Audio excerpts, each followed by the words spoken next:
Jokowi kembali unggul dalam hasil survei elektabilitas calon presiden. Adalah lembaga Ceres Network yang menempatkan Gubernur DKI Jakarta itu di posisi teratas dalam 2 kali surveinya yang digelar pada periode Agustus dan November 2013. Tak hanya itu, Ceres Network bahkan menjuluki Jokowi sebagai capres setengah dewa. Alasannya, kader PDIP yang kini menakodai ibu kota Jakarta diyakini mampu mendongkrak elektabilitas partai manapun yang mendukungnya sebagai calon presiden. Sedemikian besarnyakah magnitud mantan wali kota Solo ini? Apakah karakter dan pembawaan Jokowi yang merakyat memang telah mencuri hati pemilih dalam pemilu 2014 mendatang? Atau tingginya elektabilitas Jokowi dalam berbagai hasil survei semata didukung momentum kejenuhan rakyat akan wajah-wajah lama yang masih bernafsu mengejar kursi orang nomor 1 negeri ini, dan lebih memilih wajah baru yang dianggap sebagai representasi sosok rakyat jelata untuk memimpin negeri.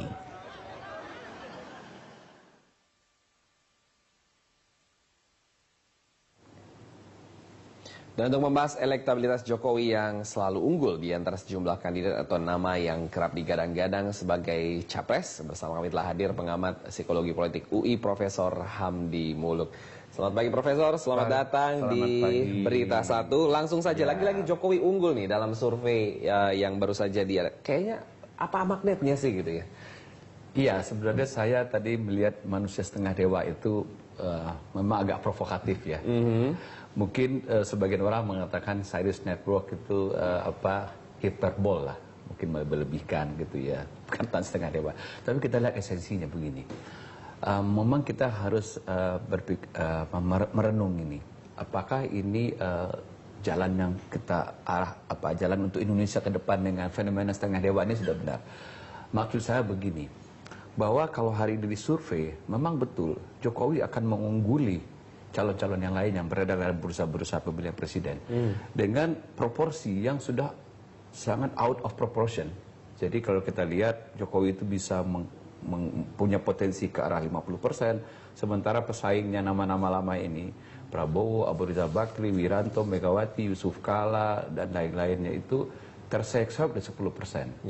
Nah ini artinya persaingan tidak seimbang dan Jokowi melejit sendiri melebihi proporsi yang mungkin out of proportion gitu. Nah dalam konteks ini mungkin Cyrus mengatakan kok seperti sudah manusia setengah dewa atau capres setengah dewa, artinya calon presiden yang tanpa pesaing, dan ini mungkin tidak terlalu bagus buat kita juga karena menggiring kita seolah-olah berpikir bahwa mungkin hanya Jokowi satu-satunya harapan kita.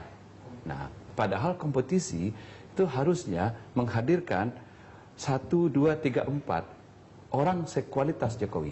Saya mengatakan Jokowi memang berkualitas, tapi dia tidak boleh dibiarkan melenggang sendiri. Karena kalau dia melenggang sendiri, nanti secara psikologis biasanya kita cenderung akan berpikir tidak rasional lagi. Nah, karena begini, biasanya fenomena Jokowi ini sekarang sebenarnya fenomena seperti ini kalau dalam agama Islam nih mengatakan begini. Janganlah kamu menyukai seseorang atau membenci seseorang berlebih-lebihan. Ya, berlebih-lebihan itu artinya kita tidak bisa menggunakan akal sehat kita, tidak proporsional.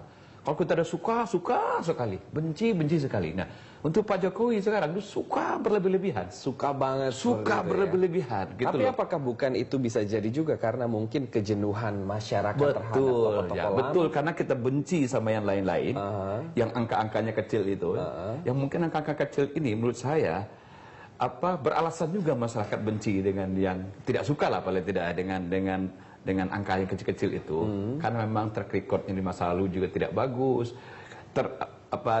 dikesankan hanya mencari kekuasaan, prestasinya minim, kadang-kadang juga banyak bau-bau tidak sedap di sekeliling mereka gitu ya. Artinya kalau ibarat makanan, ini makanan lama yang ya udah basi, ada racun-racunnya sedikit. Masyarakat menolak. Udah pernah nyobain juga dan nggak enak rasanya gitu.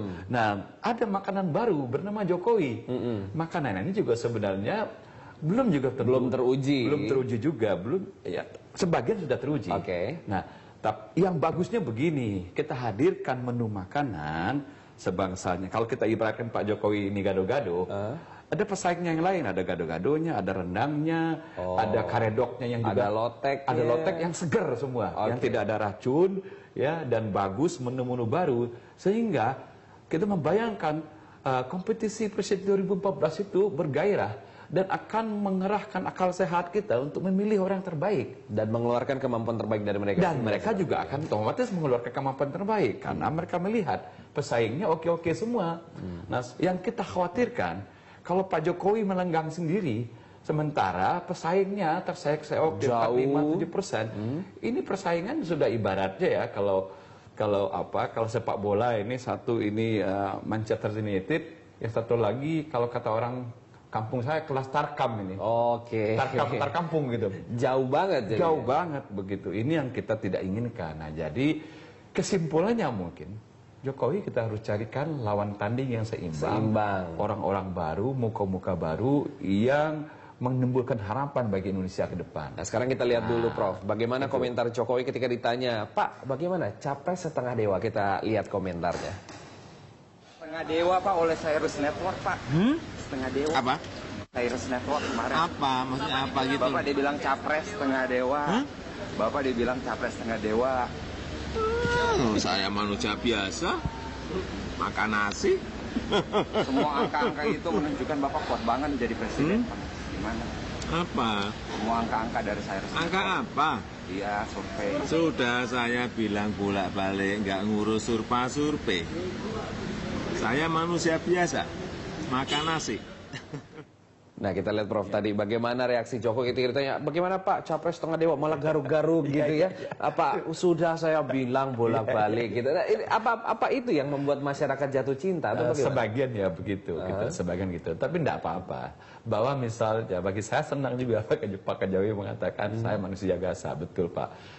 Ini bagus juga para Indonesia juga harus menyadari Pak Jokowi juga manusia biasa. Makan nasi. Makan nasi. Nah, yang saya tidak ingin sebenarnya gejala hari-hari ini yang sebenarnya agak menggelisahkan saya adalah bahwa seperti saya bilang tadi, kita sebagai bangsa jangan terjebak kalau suka berlebihan sehingga kita kehilangan daya kritis gitulah. Nah, dalam konteks misalnya kita mencari pemimpin publik, kita harus menakarnya sebatas yang tadi kerja publik ya yang berkaitan dengan kebijakan apa yang dia lakukan dan kita tidak terlalu terpersona hal-hal di luar itu yang kadang-kadang misalnya memang menjebak kita untuk melakukan mitologisasi, membuat mitos-mitos ya itu. Nah, ini orang sebenarnya memang luar biasa gitu ya, bahkan misalnya persoalan sepatunya robek sedikit aja kita membuat cerita berpanjang-panjangan gitu itu. Dan jadi nggak sudah tidak proporsional. Prof, kita lihat hasil survei dari Cyrus sendiri ya, bahwa ternyata dari nama-nama yang ada ini kan 2 periode, ada yang di bulan Agustus, ada yang di bulan November. 4 data panel itu. 4 data panel survei dari 4 itu saya ikut membahas. Ada 2 periode ya yang kita tahu itu kan di Agustus sama November. Nah, dari 2 periode itu ternyata cuma 2 nama yang mengalami kenaikan. Pertama Jokowi, kedua Wiranto. Pertanyaannya kenapa bisa begitu? Nah, Jokowi naik sangat saya bilang out of proportion tadi. Sampai 50%. Kalau simulasinya dikecilkan lagi. Itu kan metodologinya begini.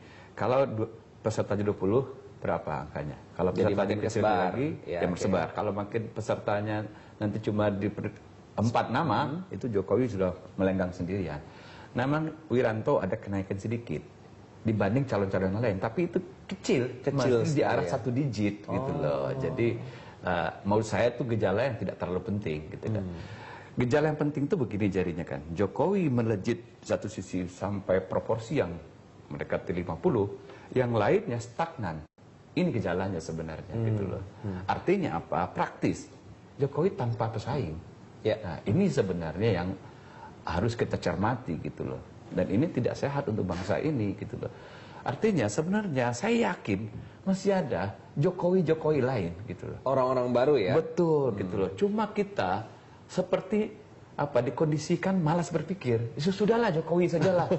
Orang ini udah setengah dewa ini. Kira-kira begitulah ya di benak masyarakat. Nggak usah dikotak-katik lagi. Saya bilang bukan begitu yang benar.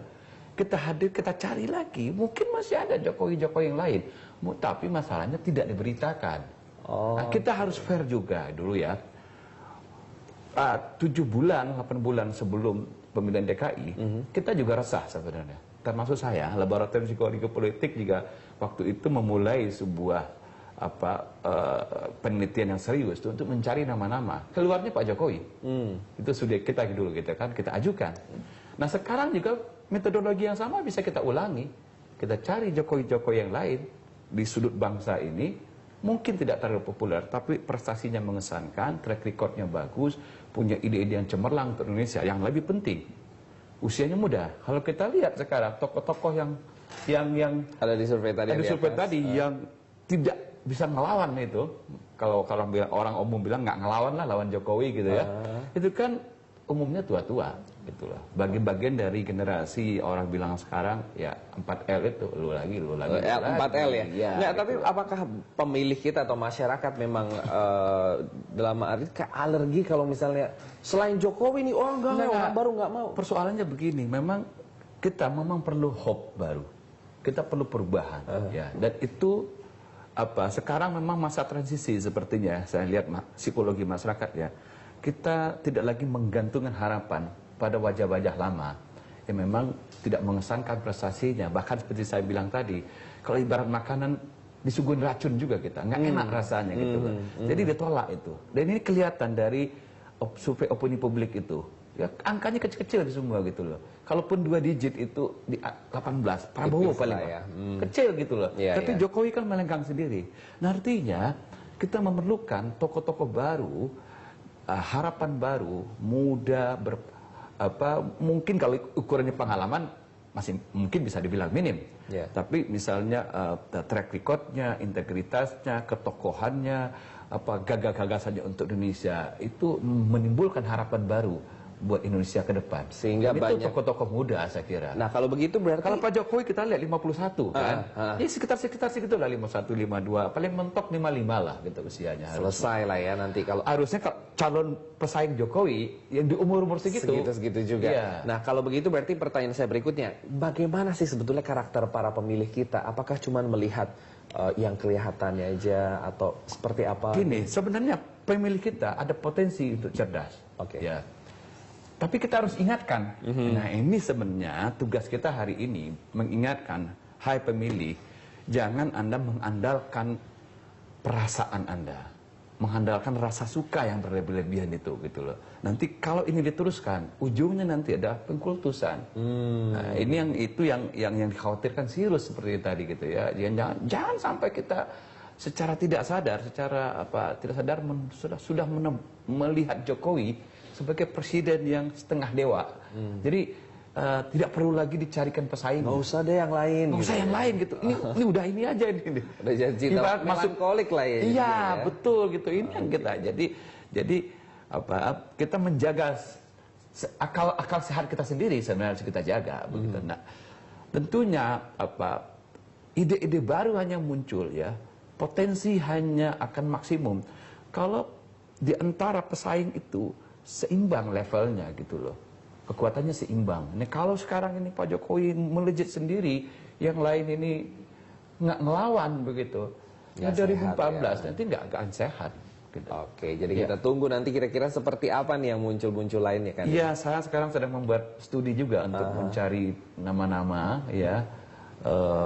Yang potensial untuk sebagai lawan tanding Pak Jokowi lah 2014 supaya kita disuguhi kompetisi yang sehat. Lebih seru lagi. Ya. Kita tahan dulu nih lebih seru lagi.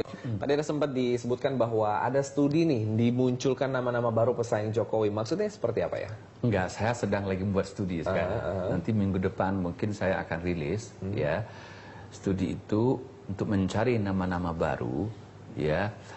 Orang-orang yang kita kriteriakan satu, masih muda, ya, tidak track recordnya bagus, tidak punya tersandung masalah hukum, integritasnya bagus, ya, punya ide-ide segar untuk memajukan Indonesia dan punya karya-karya yang sudah nyata dalam ukuran mereka masing-masing ya, bahwa mereka punya hope untuk Indonesia ke depan. Dan orang-orang ini seperti ini banyak. Saya kasih contoh misalnya.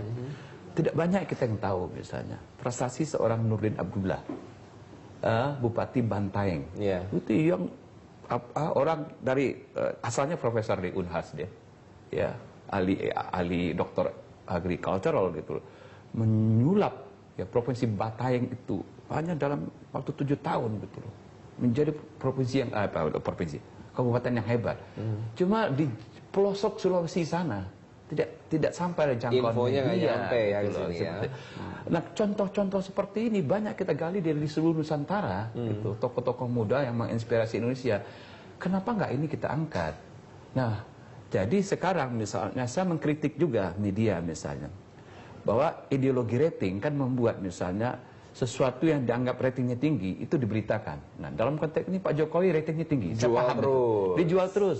Kadang-kadang hal-hal yang tidak relevan dengan kinerja sebagai pejabat publik diberitakan juga. Misal tadi Pak Jokowi sakit, minumnya apa? Oh, cuma temulawak. Itu jadi berita lagi. Itu banyak hal-hal samping Padahal itu. tidak substantif. Tidak ya, substantif. Samping-samping berita seperti itu. Dan ini memang akan menongkrak popularitas seorang tokoh. Ya, karena menimbulkan kesenangan buat publik. Yang kesenangan, dan itu tidak ada relevansinya dengan prestasi dia sebagai pejabat publik begitu. Oke, berarti ini media punya peranan juga mengkerucutkan, mempopulerkan Jokowi seperti yang ada yang komplain. Media juga punya andil untuk menjadikan dia setengah dewa tadi. Ya, karena pemberitaan-pemberitaan sebenarnya yang tidak terlalu relevan dengan kinerja sebagai seorang gubernur misalnya, atau seorang bupati dan pejabat publik yang lainnya. Nah, ini harus kita luruskan lagi. Nah, saya mengimpikan media harus lebih memberikan porsi gitu, ya. porsi yang sama misalnya. Ada tokoh-tokoh lain gitu ya di tempat lain, tapi kerjanya bagus gitu ya, tapi tidak ada berita. Nah, kalau tadi coba kita mau angkat. Profesor ada sempat ngomong bahwa itu kan yang di pelosok di Bantaeng sana kan ya di Sulawesi. Ada juga di Surabaya misalnya. Itu bagus prestasinya dari sampai hari ini gitu. Jadi kenapa nggak kita angkat itu ya? Nah, kalau skup popularitasnya Jokowi sendiri apakah hanya di Pulau Jawa saja atau di luar Pulau Jawa juga? Ya, kalau kita lihat sekarang pemerintahan Pak Jokowi ini kan meluas ke seluruh Nusantara. Iya. Jadi kalau hasil survei, sirus saya baca popularitasnya merata seluruh Indonesia, gitu. Ya, jadi itu membuat sekarang fenomena bahwa ya dalam tanda kutip Pak Jokowi sudah tidak tertahankan, gitu kira-kira untuk 2014. Dan ini memang tidak sehat lah kita terus-terusan misalnya terjerumus kepada memang orang ini yang hanya bisa menyelamatkan Indonesia. Kalau sempat kita berpikir seperti itu dalam antropologi disebut dengan fenomena mesianistik Ratu Adil. Jadi kita memimpikan seorang Ratu Adil yang seolah-olah bisa menyelesaikan seluruh persoalan. Wow banget gitu loh. Nah, kalau kita lihat nih Prof, Jokowi kan dulu muncul juga dari pelosok dari Solo ya. Cuman waktunya kan jangkanya lebih panjang. Terus abis itu jadi gubernur Jakarta, lebih diekspos lagi gitu. Nah, sekarang kalau kita hitung-hitung sekarang udah Desember. Pemilu legislatif April, ya kan? Pemilu presiden Juni. Nah, dengan waktu sesingkat itu apakah mungkin nih satu tokoh atau dua tokoh baru yang tadi Prof bilang sekali berjokowi lah? Kenapa tidak? Ingat, sejarah selalu dibentuk oleh dadak-dadakan gitu loh. Loh, proklamasi Indonesia itu pemuda-pemuda hari ini menculik Hatta dari Rangas Dengklok gitu. Besoknya proklamasi diumumkan. Dadak-dadakan juga. Jadi menurut saya yang penting kesadaran kita. Jadi kalau kita punya kesadaran yang sama bisa. Saya nggak berpikir ini waktunya pendek gitu loh. Karena sebenarnya media bisa mengangkat ini dengan cepat kan kalau kita mau. Ya, yang penting ya kita jangan kehilangan objektivitas kita, kehilangan akal sehat kita. Message-nya jelas dari gejala ini ya, dari fenomena ini bahwa satu, jangan kita membiarkan kompetisi Pilpres 2014 itu tanpa pesaing, itu tidak sehat.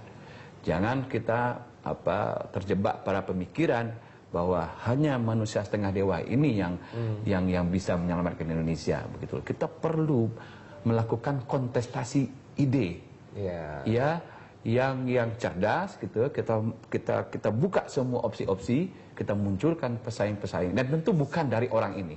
Saya agak firm mengatakan, agak dengan tegas mengatakan, tidak mungkin dengan nama-nama lama ini, harus nama-nama baru gitu, supaya persaingan jadi sehat begitu. Ini yang kita inginkan. Jadi akan ada nama-nama lama, ibaratnya masuk kotak lah ya. Ibarat ya nama-nama lama ini, menu-menu lama mungkin ya sudah dicicip rakyat Indonesia, dan ternyata kesimpulannya tidak membuat badan juga lebih sehat. Udah tahu lah rasanya kayak apa. Rasanya kurang enak, ya. Mungkin juga ada yang mengandung racun juga gitu. Nah, sudah ditinggalkan. Nah, kita perlu mengeluarkan menu-menu baru. Menu-menu baru supaya nanti bangsa ini belajar ya, berpikir kritis gitu ya. Tidak cepat-cepat terjebak pada satu pemikiran yang belum diuji ya. Oh iya, karena memang juga kita kan belum teruji. Iya, kita belum uji gitu. Okay. Kita sepanjang ini kita juga belum dengar bagaimana gagasan Pak Jokowi kalau dia menjadi presiden misalnya. Dan kita juga perlu dengar gagasan-gagasan orang lain, tokoh-tokoh yang potensi untuk maju sebagai presiden, dan kita kontestasikan secara ketat gitu loh. Dengan cara ini sebenarnya baru kita mendapatkan yang terbaik gitu loh. Ini sebenarnya yang harus kita gagas gitu. Tapi dari Prof sendiri, apakah cukup senang dengan adanya tokoh seperti Jokowi dalam kontestasi untuk? Oh ya, saya mengatakan sampai hari ini Jokowi satu opsi kita yang terbaik. Tapi kita perlu opsi-opsi yang lain supaya kompetisi menjadi sehat gitu loh. Dan kalau kita terus-terusan mengkultuskan, mengafirmasi, dan kita malas lagi berpikir, ya sudah Jokowi sajalah, ini nggak sehat gitu loh. Kita lakukan dulu kontestasi ide gitu loh, kontestasi orang, kita buka opsi-opsi sehingga kompetisi menjadi meriah, kompetisi menjadi sehat. Hanya dengan kompetisi yang ketat, setiap orang atau setiap pemain dalam kompetisi itu akan mengeluarkan semua kemampuan yang terbaik. Nah, gitu. itu harapan kita berarti. Semoga pemilu yang sehat, pemilih yang sehat mewarnai. Dan itu akan mencerdaskan pemilih juga. Siap. Terima kasih atas kehadirannya di sini, Prof. Dan demikian dialog kita seputar anggapan Jokowi adalah capres tengah dewa.